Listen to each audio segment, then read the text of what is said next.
Close नहीं या बाबा T Thakur विषय पंथन विषय जय जय पूर्ण ब्रह्म परम पुरुष जपसे ही नाम ब्रह्म अरक्षित दास।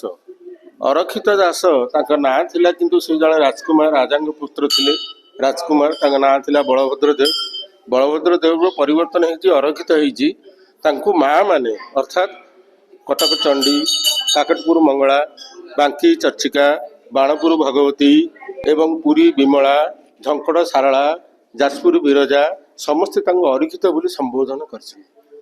माँ मैंने अरक्षित नाम संबोधन कले तेणु सी कौन कले निज ना अरक्षित करने कि तार तात्विक अर्थ हूँ अरक्षित अरक्षित अरक्षित अरक्षित तार अर्थ कौन सी लिखिं आत्मजीवन वृत्तांत देखिली मकर मास कृष्ण पक्ष तिथि एकाकार रही सबु शोभा एकादशी धुनिकी जागिण तही रही निश्चिंत अरक्ष रक्ष हेबारु नाम अरक्षित अर्थात माघ मास कृष्ण पक्ष एकादशी तिथि रे महाप्रभु श्री जगन्नाथ श्रीअंग विलीन होगापी से इच्छा प्रकट करते ताही सत्य रूप में परिणत होता। तेणु तेणु से माघ कृष्ण पक्ष एकादशी तिथि महाप्रभु श्री जगन्नाथ श्रीअंग विलीन हवा समय से महाप्रभु कही तो क्षेत्र मो क्षेत्र हो